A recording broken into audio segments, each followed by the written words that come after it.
Please go and look for power. The gospel is not moral lesson.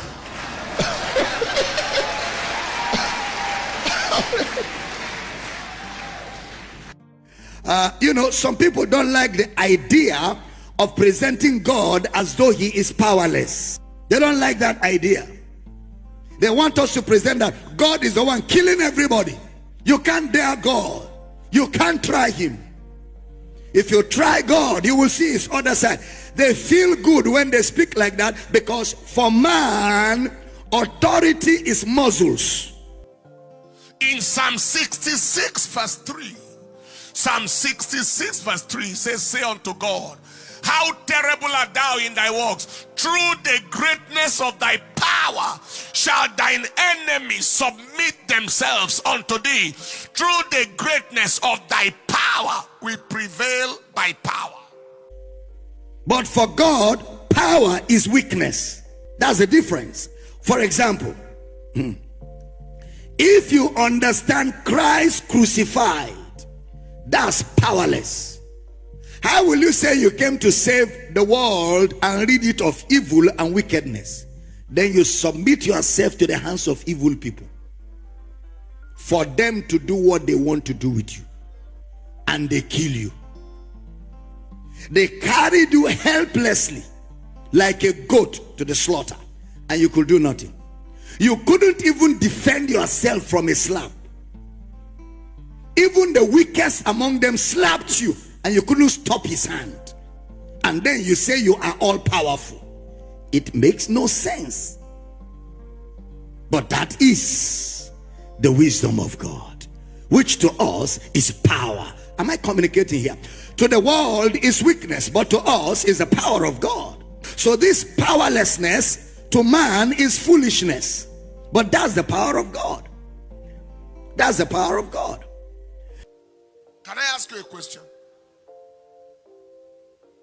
Who will respect an eagle that cannot fly?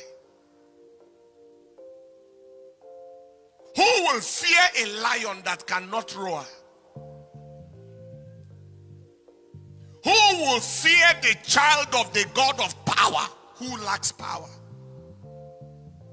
Where is our respect as sons and daughters of the God of power before the gods of this world, if power is lacking?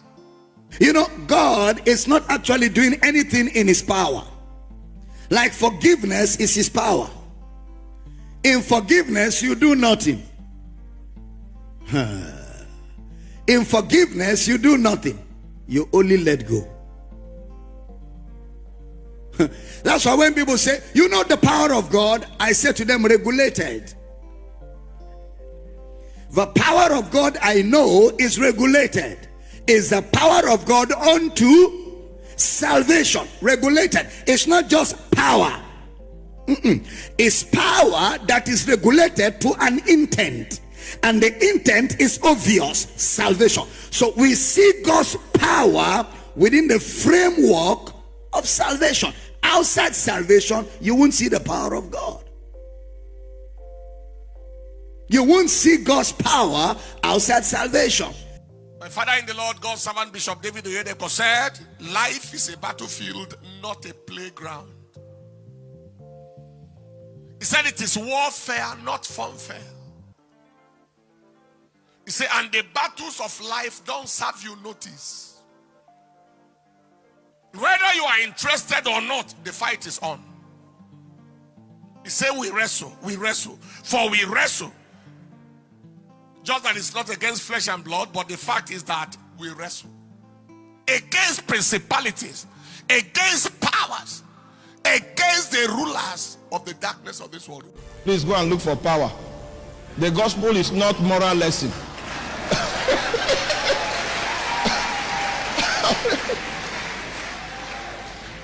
He's not proving a point. He's not proving a point. God doesn't have to prove a point to those he created. How many of you want to prove a point to the clay you molded a pot out of? Then you stand before the clay and say, see my muscles? See my muscles? I think you need a psychiatric hospital. God doesn't have to prove anything to anybody.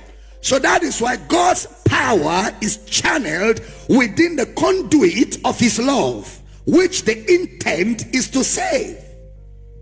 God's power is to save.